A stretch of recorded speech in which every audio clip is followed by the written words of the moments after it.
Hoy día desarrollamos la semana 5. Estamos todavía con las civilizaciones antiguas. En esta oportunidad, civilizaciones antiguas 2 la hemos denominado así porque son muchas sociedades que desarrollaron. Hoy día desarrollamos Fenicia y Persia, muy importantes para el desarrollo de las evaluaciones que se van a presentar posteriormente a las universidades del país.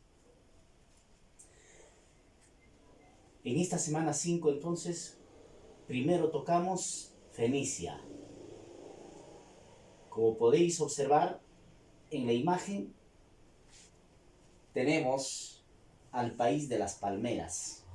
País de las palmeras, como lo denominó así Heródoto, porque Fenicia y Siria eran pasos obligatorios para poder marchar hacia Egipto o hacia Mesopotamia.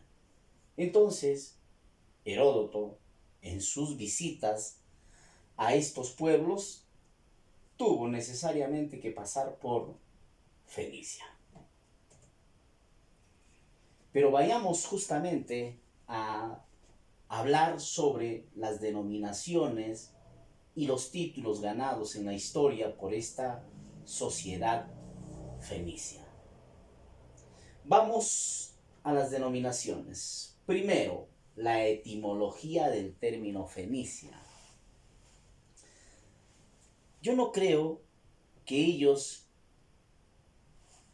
se hayan denominado o se hayan hecho llamar en esa oportunidad con este término Fenicia. No lo creo. Es una denominación que la historia le puso a esta sociedad. Miren ustedes, ¿qué significa Fenicia etimológicamente? Proviene del griego foimos o fénix. ¿Qué cosa va a significar esto? Va a significar púrpura. ¿Y qué cosa es púrpura? Es un color. Es el nombre de un color. Y es el color que ustedes están observando ahí, el morado en la parte de abajo. Entonces, el color lila, morado, violeta, como quiera llamársele en sus tonos que nosotros conocemos, entonces para ellos era pues el nombre Fénix. Y entonces, ese nombre Fénix viene ¿de qué? Del color púrpura. Pero ¿por qué el color púrpura, no? Todos se preguntarán por qué el color púrpura. Por esto, ¿no? Es que ellos hicieron del color púrpura su símbolo, su signo, una forma de representación característico para ellos, que todos los pueblos los conocían a ellos porque vendían sus telas moradas. Y esas telas moradas eran muy hermosas, muy requeridas comercialmente. Y eran muy comerciales y por lo tanto cosa muy utilitaria, ¿no? Para sus fines comerciales. Pero ¿de dónde extraían ese color púrpura? Observe lo que está haciendo esa persona. Tiene entre sus manos hilos y los está pintando, los está tiñendo con el color púrpura. Mire, observen, solo en sus manos trabaja.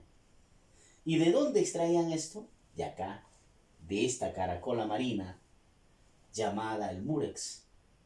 Entonces, la baba de esta ostra, de esta caracola, al contacto, señor Goza, con el producto, entonces hacía posible el teñido tan fácil como podemos observarlo. Entonces, de ahí venía que esas telas eran tan solicitadas en Grecia, en Roma antigua, en todos estos lugares. Si ustedes observan en esta imagen, miren a estas personas. Hay un barco, obviamente un barco fenicio, pero ese barco fenicio muestra a personas que están trasladando productos. A este costado, miren, telas moradas. pero al otro lado están llevando madera, palos.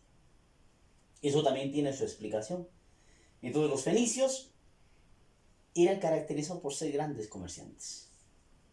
Y ese comercio que hacían ese comercio internacional, señor, justamente vendían estos productos. Entonces, veamos, de ahí viene el nombre Fenicia, el color púrpura. Entonces, a donde vayan, ya los identificaban. ¿Por qué? Por las telas pintadas que comercializaban. Sin embargo, también sus nombres provienen de los gentilicios que adoptaron en la historia. Ellos primero estuvieron en la ciudad de Sidón. Por lo tanto, el gentilicio para los habitantes de esta ciudad de Sidón va a ser la de Sidonitas. Luego pasaron a la ciudad de Tiro, a la emporiosa Tiro. Y de ahí viene que goza la denominación esta de Tirios. Incluso existe una expresión en la historia que seguramente sus padres lo han escuchado, o ustedes mismos también. La expresión dice, es una lucha entre tirios y troyanos. A una discusión, a una lucha, a una guerra que se dio entre ellos. Pero, ¿qué guerra en la historia? Se refería a la guerra que emprendieron los tirios, luego, posteriormente, cuando viven en Cartago y que adoptarán el término de cartagineses. Era Cartago, entonces, enfrentada ¿contra quiénes? Contra los troyanos. ¿Y quiénes eran los troyanos? Los troyanos, pues que gozan los romanos, porque los romanos decían ser descendientes de Eneas. Y por lo tanto, ellos eran los troyanos, los romanos, ¿no? Entonces, ¿qué cosa? Esa expresión se refiere a la guerra entre Roma y Cartago, que fue una guerra muy decisiva en la historia, que vamos a verla más adelante. Entonces, a los habitantes de Tiro los van a llamar tirios, luego pasan a la ciudad de Cartago y se denominarán cartagineses, pero la historia también los denomina púnicos. ¿Y de dónde viene eso de púnicos? Recuerda, seguramente escuchaste hablar de las guerras púnicas. Esas guerras púnicas justamente van a ser la guerra entre tirios y troyanos. Quiero decir, entre Cartago y Roma. Una guerra poderosa para definir en la Edad Antigua quién mandaba en el mundo. ¿Quién mandaba en el mundo? Entonces, ¿significa, profesor, que los fenicios fueron tan poderosos como los romanos? Sí, antes que los romanos, ellos decidían la vida del mundo. Pero en los libros de historia no los consideran así.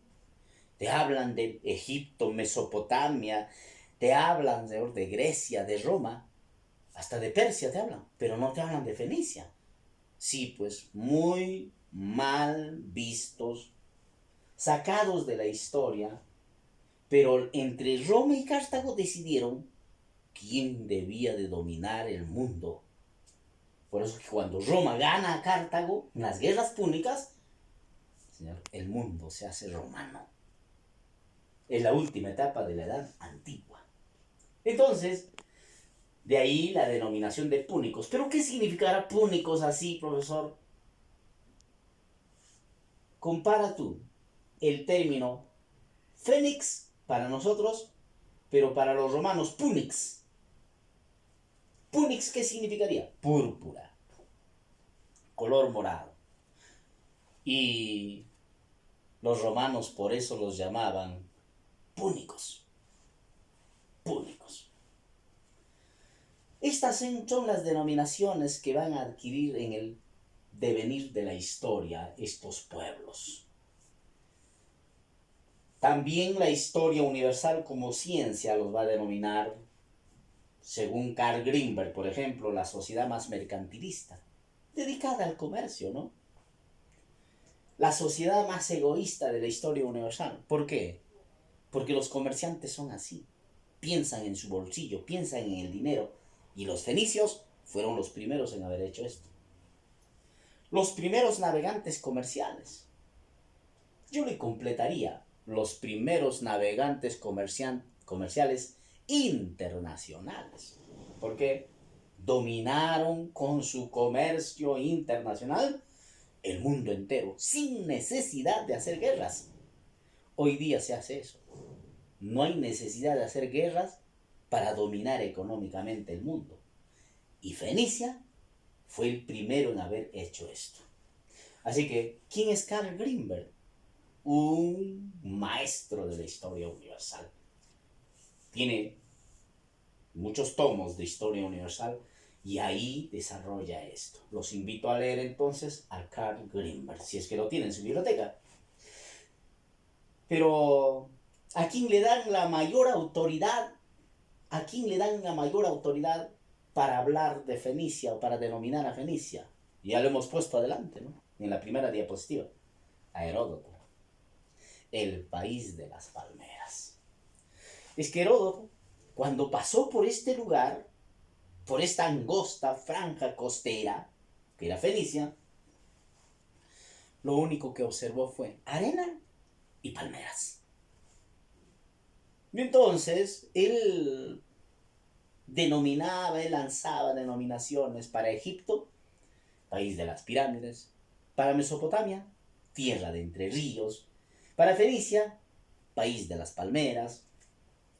Sin embargo, yo me pregunto, ¿las palmeras le dieron valor a Fenicia? ¿Qué valor le dio? ¿Por qué tan famosa las palmeras? Solamente por haberlo dicho Heródoto. Pero las palmeras no les sirvieron de nada en su interés común a los fenicios.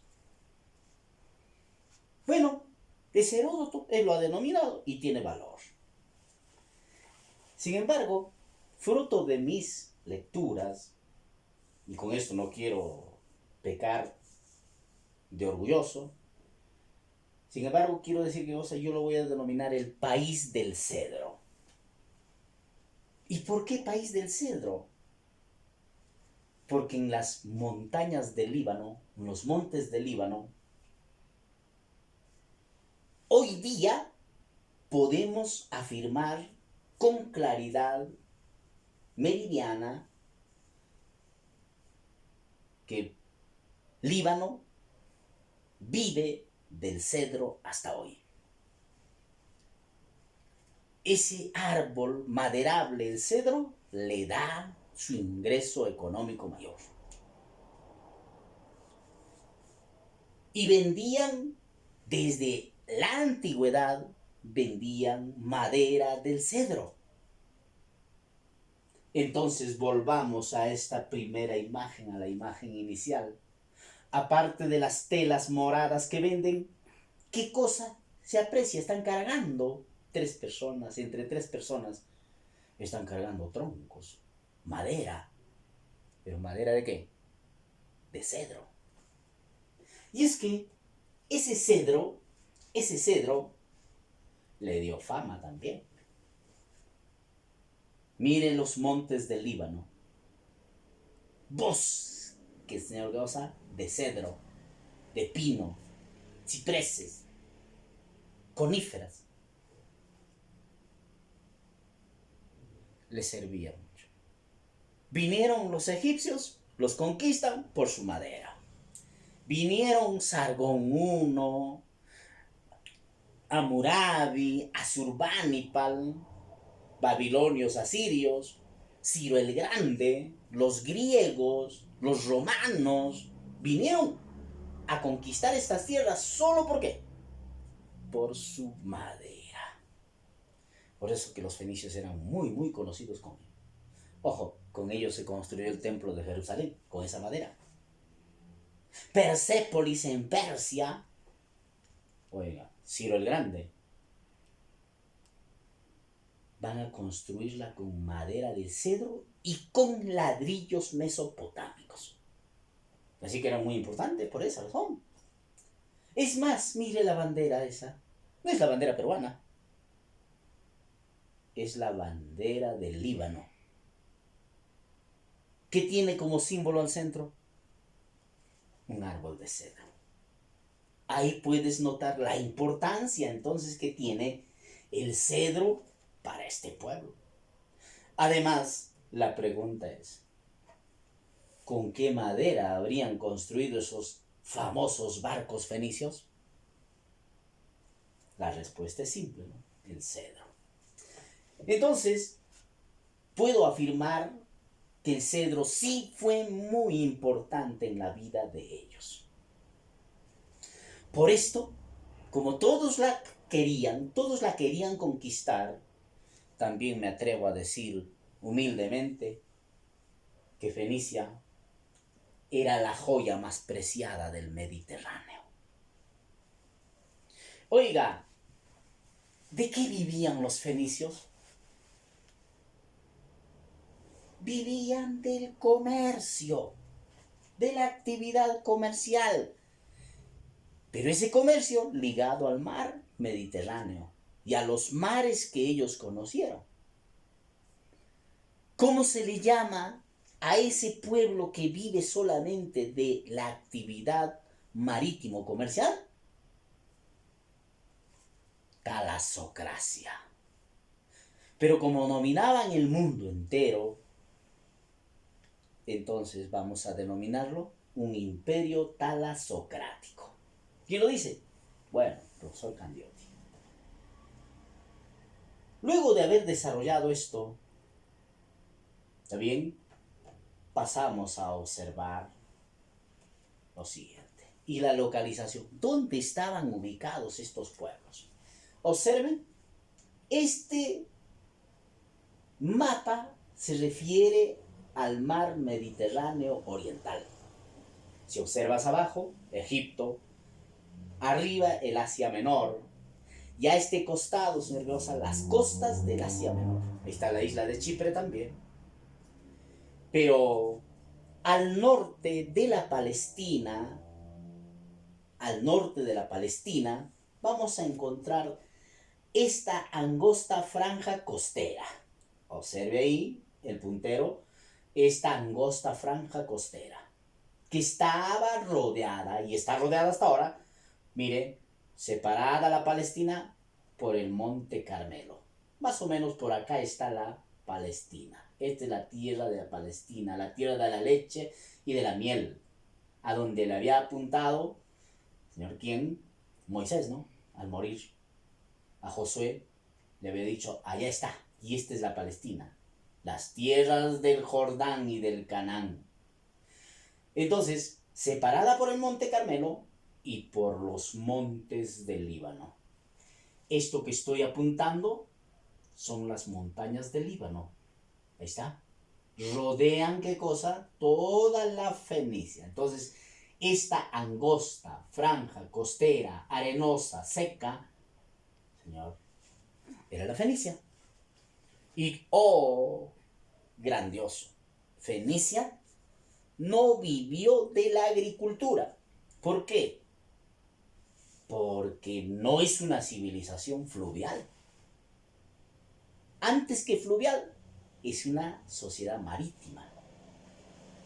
Y entonces acá se establecieron en Arad o Árados, Biblos, Béritos o Beirut, hoy día capital, señor Grosa, del Líbano, Sidón y Tiro.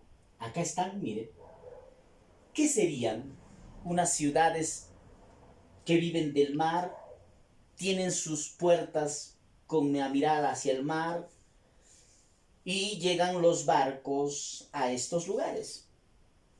Antes que ciudades, estos eran puertos, pero puertos-estado. Cada puerto tenía su rey y por lo tanto era un estado. Entonces, acá vivieron ellos. Esta es la localización geográfica de los fenicios. Entonces, ¿de dónde se desarrollaron? En las costas del Mediterráneo oriental, en una angosta franja costera, hoy llamada la República del Líbano. Esto ya es el Asia, pero el Asia menor. Entonces, al norte de los hebreos, ahí se desarrollaron ellos.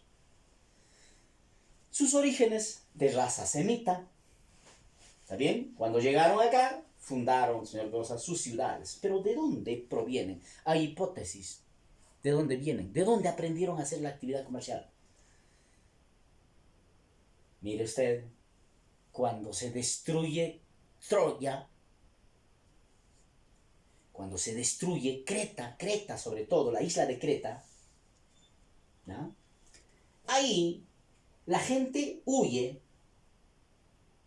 y probablemente hayan venido acá, dicen, y se hayan establecido en nuestros lugares y dedicados primero a ¿qué? Primero a pescar, la pesquería. Vivieron del mar, pescaban, comían sus pescados. ¿Está bien? Por eso que Sidón significa pesquería.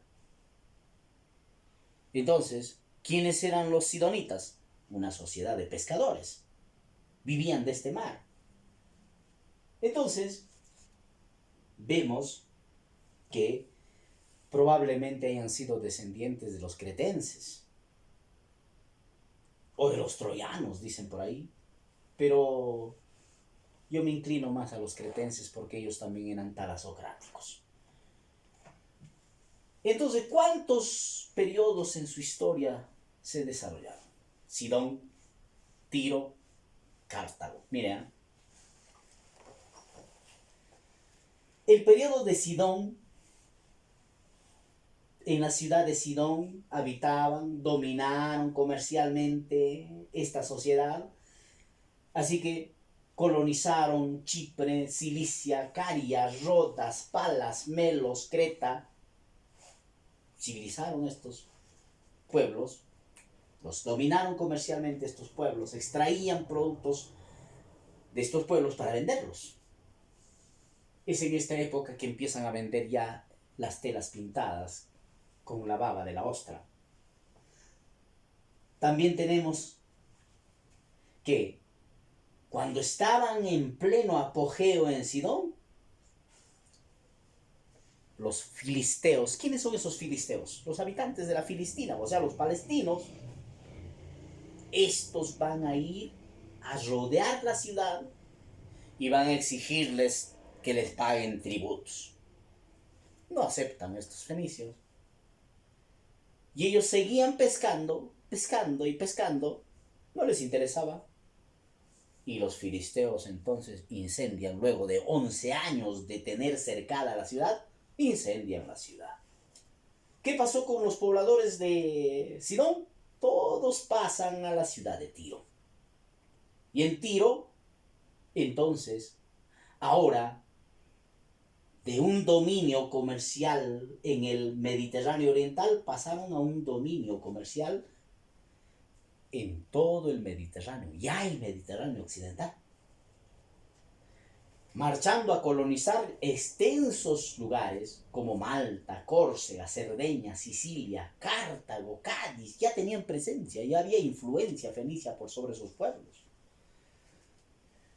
Entonces, se extendieron los fenicios expansivamente con su comercio.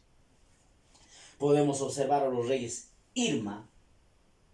Ella brindó madera para la construcción del templo de Jerusalén. Y Tobal también, que goza, influenció religiosamente en Palestina.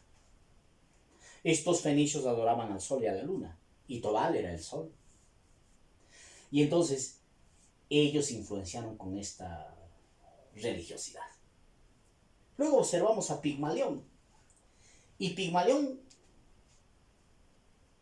va a ser el hermano de Elisa o Dido.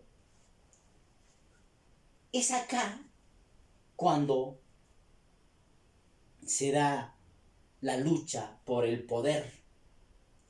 El padre de Dido, Elisa y de Pigmalión, Manta, si no me equivoco, muere y deja en problemas el reino. ¿Quién iba a ser el sucesor? Obviamente debía de ser el varón, pero el varón era el segundo hijo. y la primogénita era una mujer. Elisa no podía gobernar por ser mujer. Pero Elisa quiere gobernar y le pide a los sacerdotes que le aconsejen cómo hacerlo. Entonces le dicen, la única forma es que te cases. Y se casa con Sicarban. Pero el hermano menor también quiere ser el rey. Así que para evitar que ella sea reina, mata a su cuñado, a Sicarban. Y entonces se enfrascan en una guerra, en una lucha entre hermanos, una guerra fratricida. ¿Quién gana? Gana Pigmalión. Y al ganar Pigmalión, entonces Elisa sale huyendo de Tiro. ¿Y a dónde se va? Al norte del África. Incluso se va con muchas doncellas, con muchas mujeres y hombres que la siguen. Y cuando llega al norte del África, a las tierras de Libia, había un reyesuelo por ahí, dueño de estas tierras. Y el reyesuelo, cuando Elisa llega a estas tierras, quiere comprar estas tierras. Elisa tenía mucha riqueza. Quiere comprar estas tierras. Y entonces se acerca a este rey y le dice, Señor, quiero adquirir estas tierras.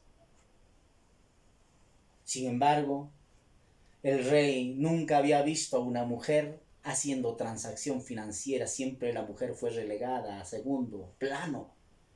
En esos tiempos reinaba mucho el machismo. Entonces no le creyó y se rió, se burló de ella. Entonces Elisa trató de convencerlo. Y el rey, el hombrecillo le dijo, muy bien, ¿usted quiere comprar mis tierras? Correcto, yo le vendo, pero le voy a vender las tierras del tamaño del cuero de una res. Tómelo o déjelo. Y se ríe. Se ha burlado prácticamente de Elisa. Y Elisa entonces marcha con ese pensamiento de comprar las tierras del tamaño del cuero de una res. Y surge la leyenda del cuero de la res. ¿Qué sucedió? Entonces Elisa se puso a pensar y a pensar y a pensar. Y se le prendió la idea de qué? De lo siguiente. Llamó a su gente, a los hombres de su tierra, y les dijo, tráigame el cuero de una res. Y efectivamente le trajeron. Y ese cuero de la res, ya en su presencia, ella pidió, ahora me van a cortar en tiras delgadas este cuero de la res. Y efectivamente también cortaron en tiras delgadas el cuero de la res. Y luego les dijo, ahora me van a unir por las puntas, por los extremos. Y efectivamente también lo unieron. Saliendo pues qué cosa, toda una tremenda soga de ¿qué? De cuero de la res.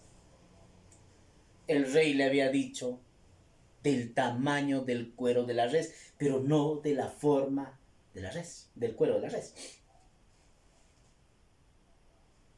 Y con ello se presentó Elisa ante el rey y le dijo, Señor, he venido a comprar sus tierras.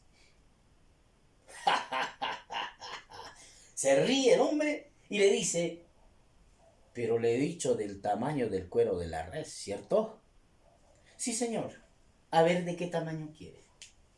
Y Elisa trajo y le pidió que estirasen a sus hombres el cuero de la res. Y la estiraron. Oiga, era tan extenso que el rey tuvo que vender sus tierras. Estaba convencido que estaba ante una mujer muy, muy inteligente, así que exigió casarse con ella también. Pero esa es otra historia. Entonces, en esas tierras compradas va a fundar Cartago. ¿Y sabe qué significa Cartago? Ciudad nueva.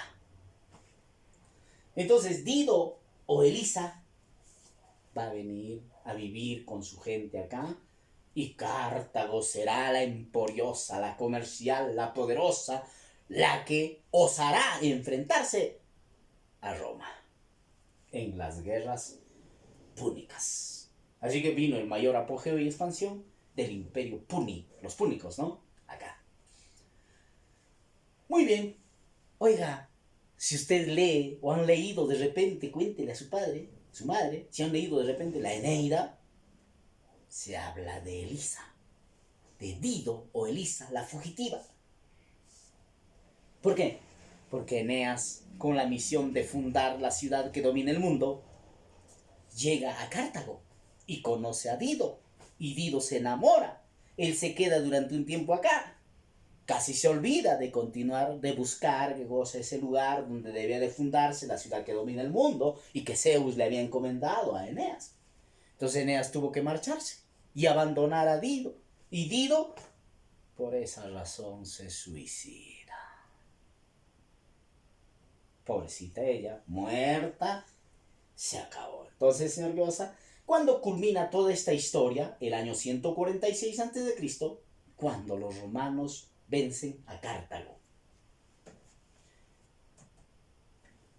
Entonces su economía, ya lo hemos dicho, una economía talasocrática, eran estados marítimos que comercializaban de todo, de todo. Era como en botica, podías encontrar como en botica.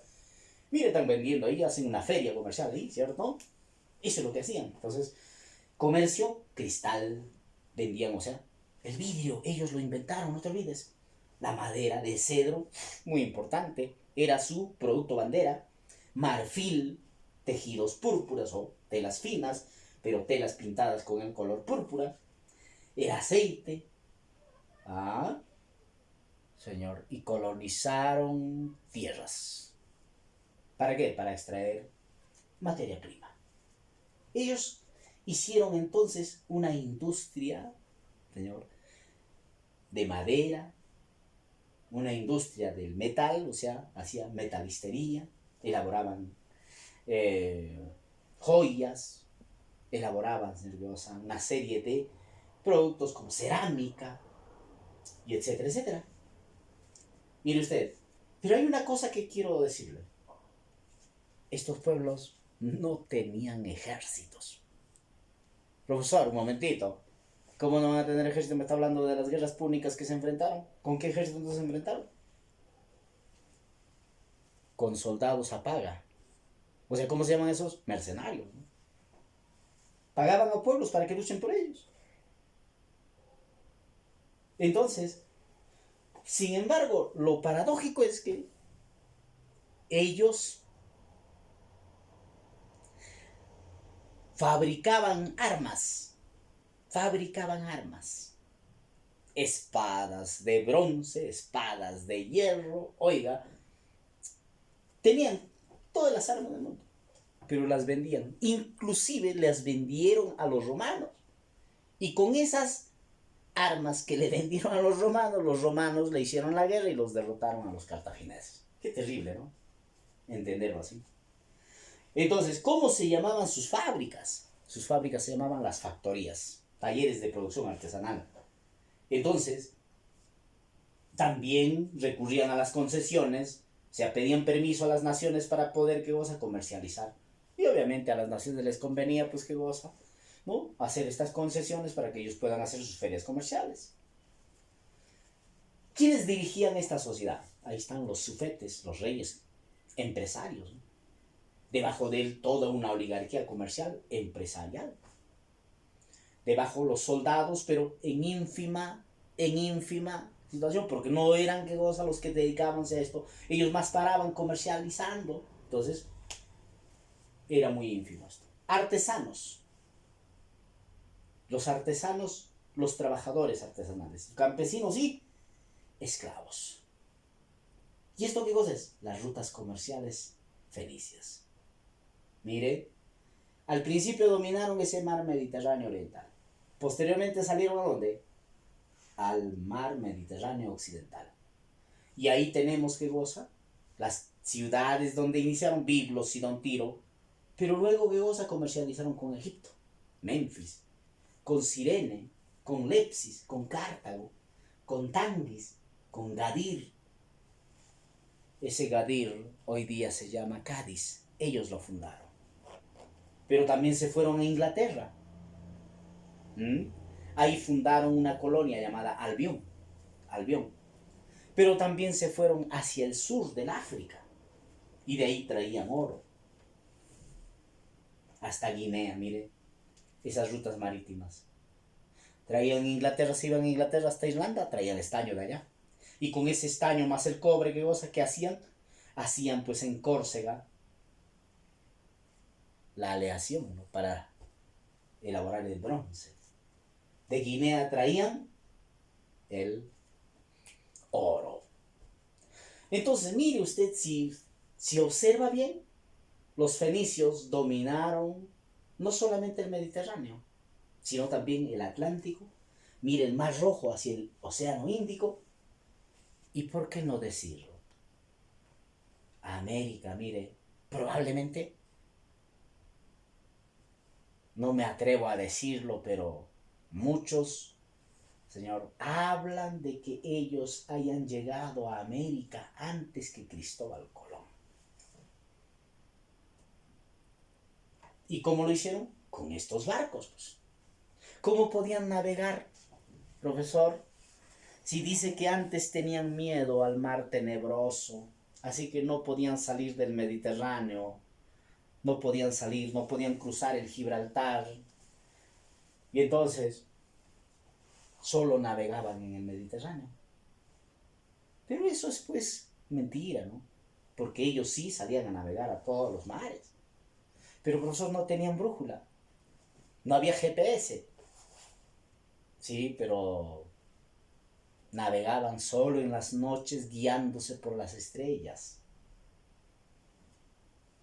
Y para eso modernizaron sus barcos, pues.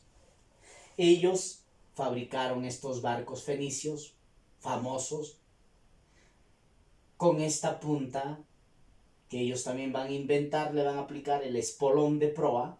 Y esta es la proa y esta es la popa, ¿no?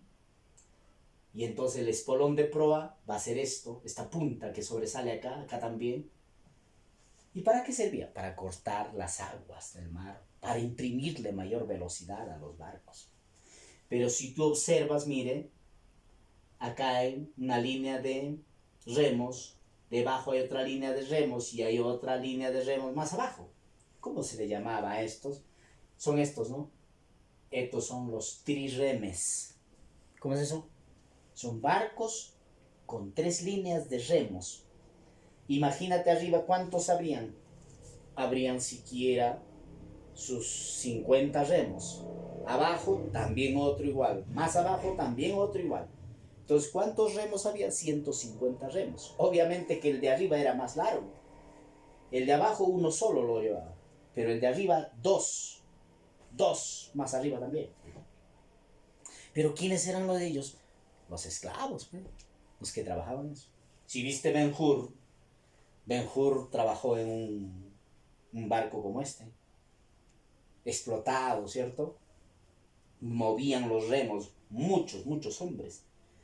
Entonces, miren, ellos le imprimían la velocidad a estos barcos. Entonces, con estos barcos dominaron.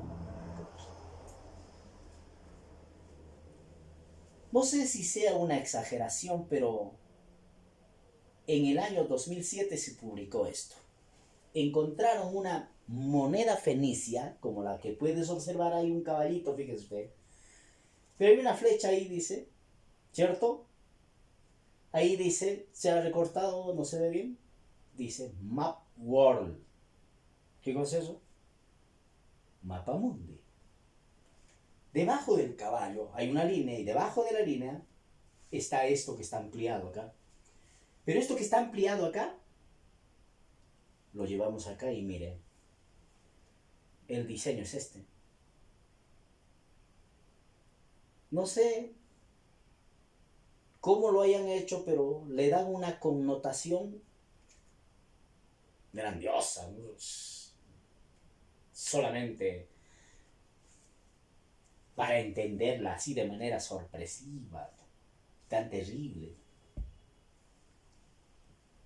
Es un mapa mundi, según a la interpretación que le han dado estos personajes. Mira, ahí vemos que goza Europa,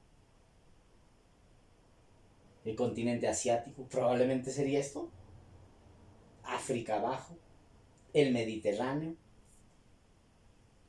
y podría ser América. No sé, ¿no? Muy atrevido me parece, muy atrevido me parece. Pero, ¿y si fue así? Es una tremenda duda, ¿no? Pero mejor vayamos a los logros culturales. ¿Qué cosa habían logrado entonces? La navegación marítimo-comercial. Fueron los mejores navegantes. Oiga, para que los griegos se enfrenten a los persas en las guerras médicas, en el combate de Salamina, ¿sabe usted quién le construyó los barcos que Temístocles necesitaba en el combate de Salamina? Los fenicios. ¿Verdad? ¿Y quiénes eran los que capitaneaban los barcos? Los fenicios. ¿Verdad? Eso es grandioso, ¿no? Además, su actividad económica, en base al comercio, generó el desarrollo de una muestra que hoy conocemos como la empresa. ¿Y por qué una empresa? Porque los fenicios, mire, hacían actividad comercial como lo hacemos ahora, al estilo de una empresa, con connotaciones empresariales. Para enviar esa madera a Egipto, se tuvo que firmar ¿qué te digo? Un contrato. Se firmaban contratos. ¿Te das cuenta? Oiga, firmaban pagarés, firmaban recibos. Oiga, ¿qué es un pagaré? Es un cheque. Se pasaron estos fenicios. Entonces, instalaron grandes industrias. Y el comercio entonces fue lo más importante de su economía. Su sistema de comercio, concesiones que solicitaban los pueblos para poder hacer su comercio, factorías donde fabricaban, ¿cierto? Eran centros fabriles, y las colonias, ¿no? Donde ya se instalaban estos fenicios, como Cádiz, ¿no? Pero ¿sabe usted cuál es el mejor aporte que nos dejaron? No su actividad comercial, eso también, pero lo han pasado a segundo plano, porque el mejor aporte es su escritura. Su escritura. Y la escritura que desarrollaron ellos fueron, ¿qué cosa? Esta escritura fonética. ¿Y qué cosa es una escritura fonética? Letras que representan al sonido. Entonces estamos hablando de qué? Del alfabeto, del abecedario. Entonces, ¿qué cosa aportaron ellos? Aportaron las 22 consonantes. Las 22 consonantes. A esas 22 letras o 22 consonantes le sumaron posteriormente las vocales griegas y surgía pues lo que nosotros conocemos nuestro abecedario actual. ¿Difundidos por quién? Por los romanos posteriormente. También, mire, tenían sus monedas, ¿está bien? Pero no tenía un valor como lo tenemos ahora, así que el trueque era fundamental ahí. Pero había créditos, intereses, con interés, sin interés, ¿qué cosa? Préstamos financieros que hacían. Así que era una sociedad cosa muy moderna para su tiempo. El vidrio transparente, sus dioses Baal, Moloch, Baalit, Merkart y Miradonis, el dios de la belleza. Aunque sin contenido moral, estas divinidades. Esos son los fenicios.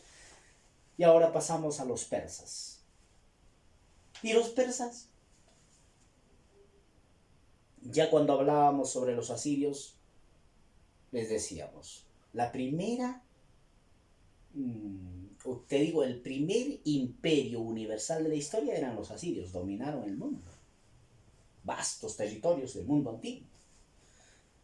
Y el segundo imperio universal de la historia van a ser ellos, los persas.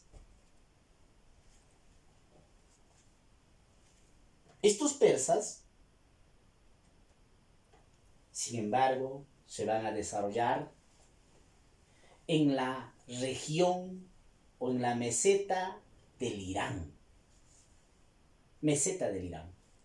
Así como tenemos nosotros acá nuestra meseta del Bombón o de Junín, la meseta de Junín,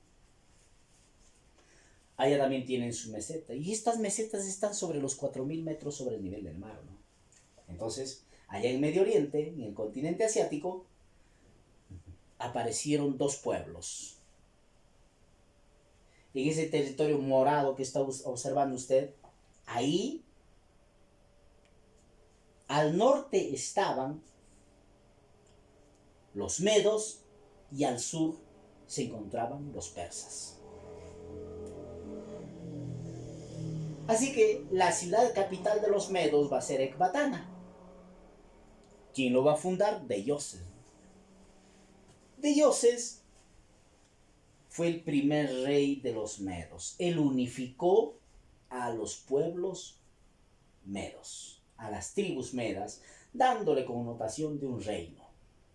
Pero ojo, ojo, que ellos nacieron bajo el poder, bajo el dominio de los asirios. Entonces, en el norte de la meseta del Irán. Paralelamente, en la parte sur, aparecían los persas. Pero los persas son los más conocidos en la historia. Así que tuvieron por capitales a la ciudad de Susa, Persépolis, la ciudad de los persas, y a Pasárgada, pero también no se olvidaron de Ecbatana. Oiga, pero cuando los persas se hacen imperio, también tuvieron como capital a Babilonia. Pero ¿sabe usted una cosa? Babilonia era la capital solamente en la época de invierno.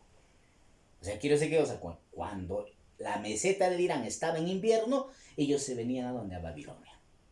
Y en Babilonia la pasaban lindo, pues ¿por qué? Un valle cálido, ahí se quedaban. Entonces, este es el territorio de los medo-persas. Medo-persas. Ahora, ¿qué tenemos? La evolución histórica. Dos etapas históricas, los medos y los persas. Los medos es una historia política. Ahí en la capital Ecbatana, entonces, Arbaces estaba liberando a su pueblo del dominio persa. Luego vendrá a gobernar Deioces. Oiga, él se creía Dios. De ahí vendría esa denominación Dei, Vox Populi, Vox Dei, la voz del pueblo, la voz de Dios, Dei, de ahí Deioces. Este Deioces estableció la capital en Ecbatana. Él unificó, ya le hemos dicho que a sus pueblos, a las tribus, ¿no? En un reino. Pero el hijo de Fraortes vio el sueño, su sueño. ¿Cuál es su sueño? Liberar definitivamente a los persas, porque la única forma de acabar con los persas era sometiéndolos. Así que Fraortes se propuso liberarlo. Oiga, armó la caballería, dotó de caballos a la gente, les enseñó a montar a caballos, surgió la caballería, los dotó de arcos y de flechas. Oiga, y con eso se hizo un poderoso, poderoso ejército. Se atrevió a atacar a Nínive. Pero cuando estaba atacando Nínive, oiga, una flecha le cae por la espalda. Y estaba trepando el muro de Nínive, una flecha le llega por la espalda. Muriendo Fraortes. Muerto Fraortes, el sueño de verse libres se acabó. Pero Fraortes tenía un hijo, Ciáxares. Ciáxares va a ser el que complete el sueño del padre. Ciáxares estableció el imperio medo. ¿Qué hizo? Él sí acabó con el poder de los asirios. Pero para poder hacerlo, tuvo que unirse con quién? En una alianza con los babilonios. Ciáxares, rey de Media, con Nabopolázar de Babilonia, caldeo, juntaron sus ejércitos, marcharon a Nínive, destruyeron Nínive. Así los asirios por fin fueron eliminados. Luego vendrán Astiages. Oiga, si Frabortes fue grandioso, Ciáxares lo máximo. No te olvides, Ciáxares es el abuelo de Ciro el Grande. Pero Astiages no es ni la sombra de su padre. Con él la decadencia de los medos. Según la tradición legendaria, este Astiages tenía una hija. Ella se llamaba Mandana. Y Mandana, oiga, se enamoró del padre de Ciro el Grande, de Cambises I. Y al enamorarse, ya sabes qué pasó. Una relación tormentosa como esta. Quedó embarazada. Al enterarse que su hija había embarazado a Astiages, la encerró a la chica, esperó a que nacieran el hijo el bebé, y ni bien nace, se lo quita. Y le dice a un hombre, anda, ve y mátalo, me traes su corazón. El hombre va a matarlo a orillas del Tigris. Está a punto de hacerlo, se arrepiente. ¿Por qué? Porque el destino de los hombres no puede ser cambiado por un hombre. Así que tiene miedo al destino de este hombre. Mete al niño en una canasta y lo arroja al Tigris. Ahora tú me dirás, me estás hablando de Blancanieves. No, señor. Ahora tú me dirás, me estás hablando de Moisés. Tampoco de Moisés. Esta es la leyenda de Ciro el Grande. Ciro el Grande. Entonces, había nacido este bebé Ciro el Grande. Y Ciro el Grande será el rey de los persas, pero él hace una cosa, ojo. Su sola presencia había unificado aquí la corona de los medos y la corona de los persas en una sola corona, en un solo reino, el reino medo-persa. Así que Ciro el Grande, ¿está bien? Se impusieron a los medos, los vencieron, unificaba a los pueblos en un solo imperio, el imperio medo-persa, y Ciro el Grande fue pues quien hizo un dominio grandioso, señor Geosa, desde la Media, la Persia, Mesopotamia, porque él va a conquistar Babilonia, ojo, toda Mesopotamia, Siria, Fenicia, Palestina, llegará hasta ahí. Él impuso las capitales sucesivas, Susa, Persépolis, y él continuó la dinastía aqueménida, que venía desde Aquemenes, rey de Persia. Luego vendrá, mire usted, Geosa, ¿quién?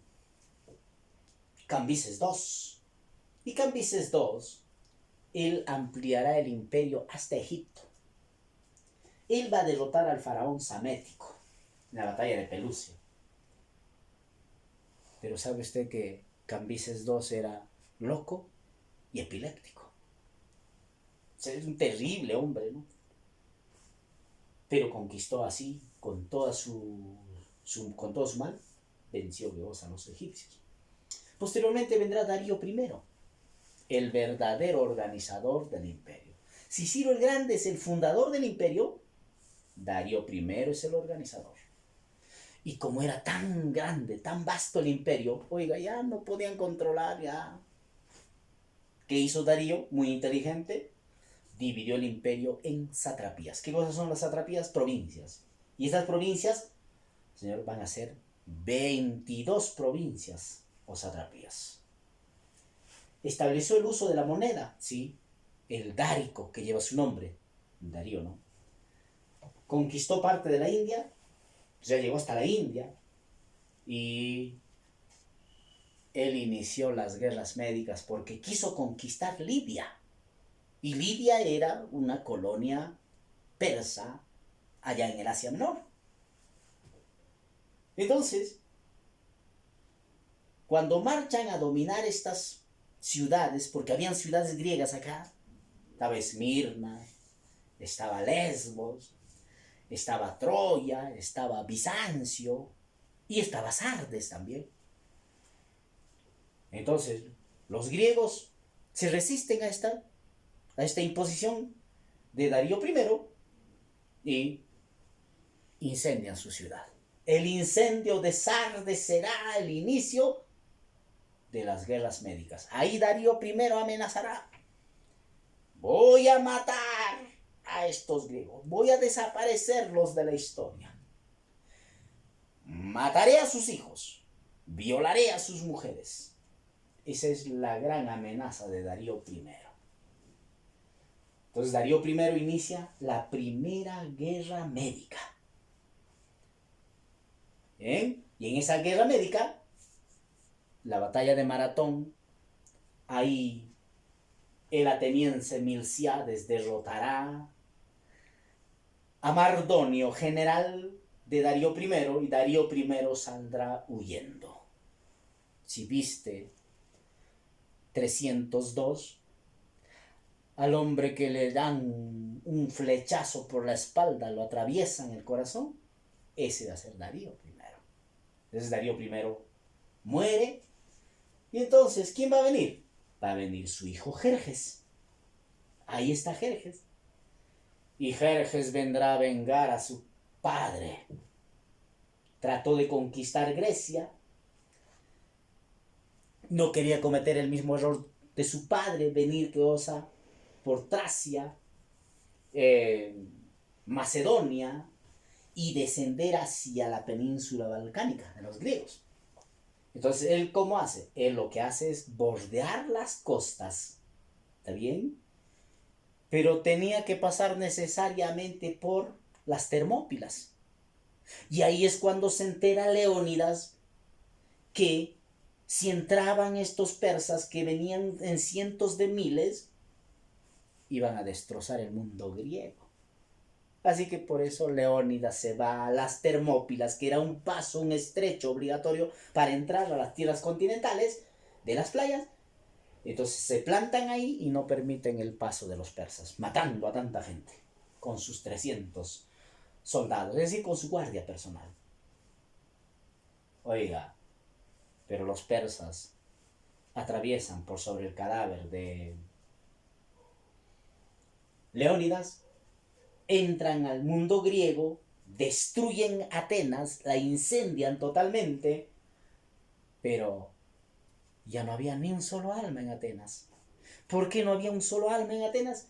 Porque mientras Leónidas contenía el avance de los persas en cientos de miles con solo sus 300 hombres, oiga, aprovechando esas circunstancias que Leónidas hacía, los atenienses, dirigidos por Temístocles, evacuaban Atenas y llevaban a mujeres y a niños y a ancianos primero hacia la isla de Salamina. Jerjes llega, no encuentra a nadie, va a buscarlos, se va a Salamina, y en Salamina se va a dar un combate, el combate de Salamina, Temístocles contra Jerjes. O sea, guerra entre los barcos de estos. ¿Quién ganará? Gana Temístocles, derrota a Jerjes. Jerjes sale huyendo. Y ya en tierra continental, los espartanos, ahora unidos, bajo el ejemplo de Leónidas, Entonces, en las batallas de Platea y de Micala, los estaban derrotando a los persas definitivamente.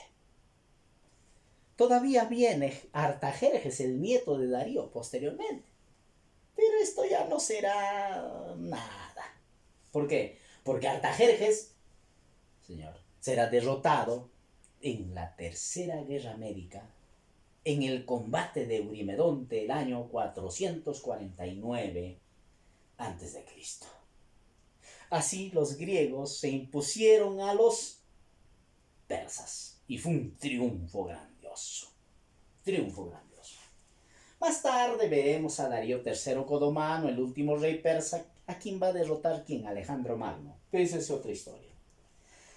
Características, su economía, ahí está, la agricultura, no te olvides, una agricultura de irrigación. Darío I dice que unieron las aguas del Tigris con las aguas del Mar Rojo. ¿Qué hizo? Construyó todo un canal grandioso. Muy pocos lo conocen. Si los nazcas hacían acá en el mundo andino, en el Perú, hacían sus galerías subterráneas filtrantes. Ellos también hacían galerías subterráneas aprovechando las aguas del subsuelo. Hacían sus galerías también allá. Obra de aquí, de Darío I. También dedicados al pastoreo y la extracción de minerales. Entonces, luego tenemos también las monedas. Ya hablábamos del dárico, ¿no? En honor a Darío I. Estimulando el comercio interno internacional.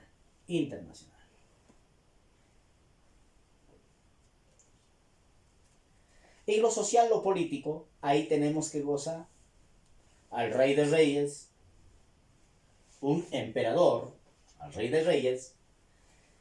Luego tenemos a los gobernantes de las provincias, los sátrapas, un virrey, ¿no? Lo podríamos llamar así, al canciller o secretario real y al general o caranos.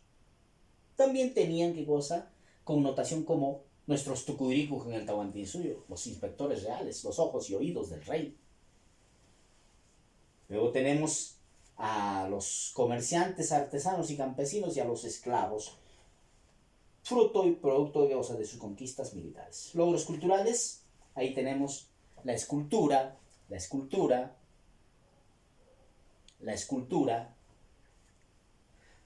Esculpieron hermosos toros alados. Su educación, una educación dirigida a la vida militar, bien, realista, eficaz. Montar a caballo, disparar bien el arco y decir la verdad. Eran los ideales persas. Luego tenemos en su religión a quién adoraban. Adoraban que goza a Avesta, el Zoroastro. Ese es el profeta de los persas. Y su religión el mazdeísmo. El Ahura Mazda, su dios, el bien, y Arimán era el dios del mal. La pintura, los frescos, y también se les a los muros, los murales que ellos hacían con ladrillos, a los cuales señor Diosa le dieron pues la connotación de nuestros cerámicos. La arquitectura, sus palacios, construidos señor Diosa con ladrillos mesopotámicos, con madera fenicia, decíamos, ¿también? Y enchapadas en oro. Las guerras médicas, y hemos hablado sobre esto. Señores, hasta acá nos quedamos. Muchas gracias por su atención.